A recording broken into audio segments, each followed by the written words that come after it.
It's Jess. So recently I watched a video put out by the wonderfully amazing Carrie Hope Fletcher, and I'll put a link in the description, but it was basically about how she avoids the drama and the less desirable parts of YouTube, and how she feels she's kind of waving in through a window, like from the outside. Now, Carrie is way more, I don't want to say famous, but more famous than I will probably ever be. She's also a published author and a West End actress. I've been watching her videos since I was about maybe 14, and I'll probably never be on her radar. Now, I discovered YouTubers like Carrie and like Dan and Phil and Tyler Oakley and some other big names when I was about the age Carrie was when she started YouTube. And I'm not that much younger than Carrie, so this was sort of the golden age of YouTube. This was when it was a lot easier to create content and to get, I guess, discovered. So unlike Carrie, that was my dream. Watching people create things and making other people happy, that really spoke to me. It really resonated with me. So I started making videos with my friends. These were mostly just compilations of us hanging out at birthday parties, and I'd put it to music that now YouTube would have taken down because copyright. But it made us happy. Even if no one else would ever watch them or ever find them funny, it made us happy, and that's what I wanted. It was never really about money or fame. Okay, I mean, like, it was a little bit about the money and the fame, but it was mostly about making people happy. If I could just make one person who was having a bad day laugh, if I could distract someone who was feeling down for 10 minutes, if I could be someone's Carrie Hope Fletcher, I would feel like I did something important, something good. And I don't know, I guess I'm saying this because I've been really struggling with YouTube. I think, like Carrie, if I had her sort of recognition, I'd want to also have other things in my life, not just YouTube. I'd want to be able to step back when it got kind of less fun, more drama. But unlike Carrie, this is what I've always wanted to do. It's still kind of what I want to do. And unfortunately, also unlike Carrie, I missed the time to do it. And my problem is that it's always been a habit for me to put it off. I'm so awkward, even now, talking to my camera, that most of the time I just won't do it. I will just put it off until whatever it is I wanted to say is now irrelevant and will get even less views or even less notice.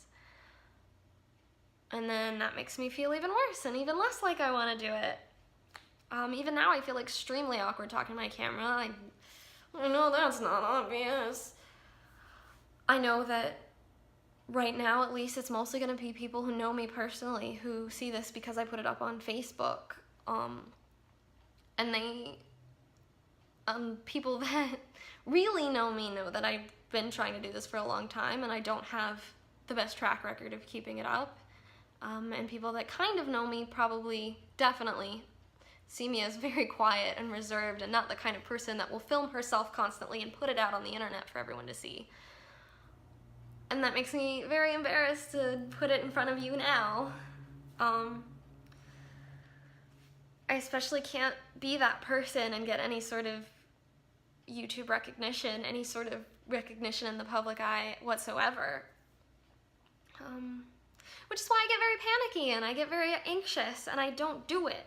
And then suddenly I'll realize that I'm not getting that recognition, and oh my god, I need to create content now. I need to create whatever I can come up with because otherwise I won't do YouTube and my dreams will be dead and I'll be miserable for the rest of my life.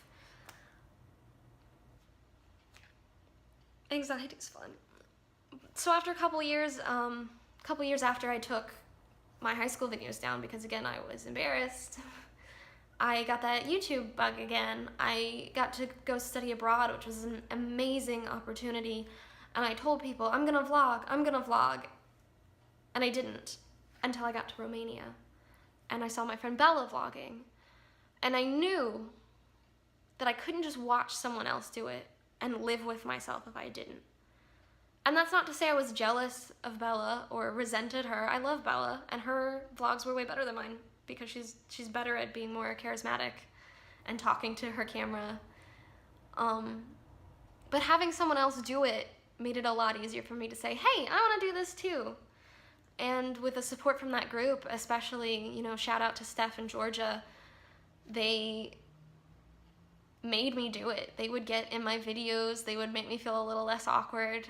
Even now, if I go somewhere and Steph knows that I've gone somewhere, I'll get that message, did you vlog? Are you vlogging?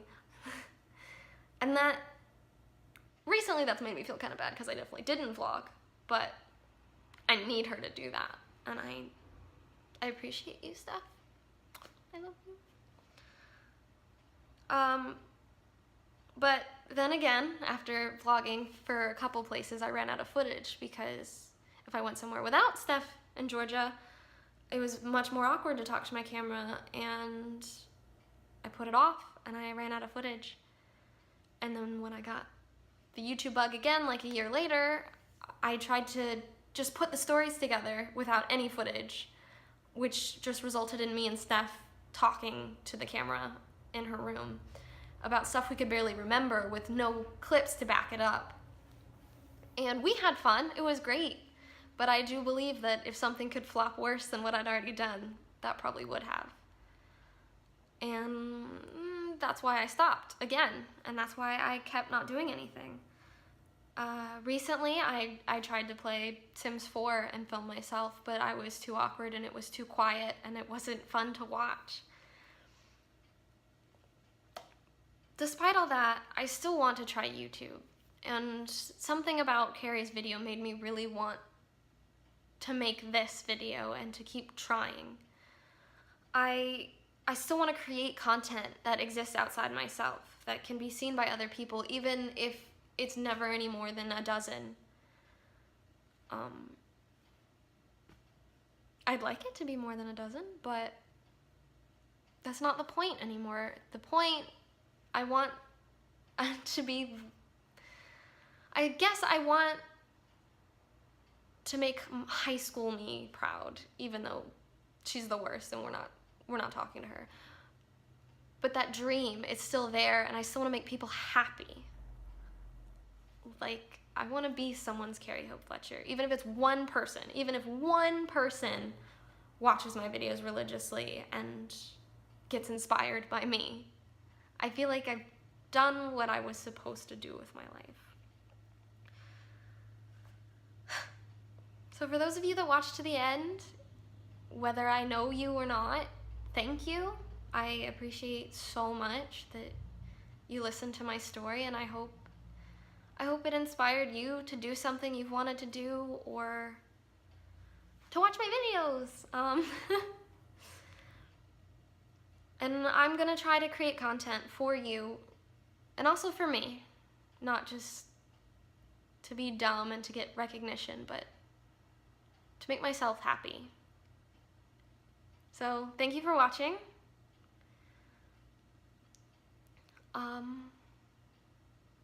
I don't have stuff to do an outro, so I guess I will just see you on the internet. Now I have to actually come up with content.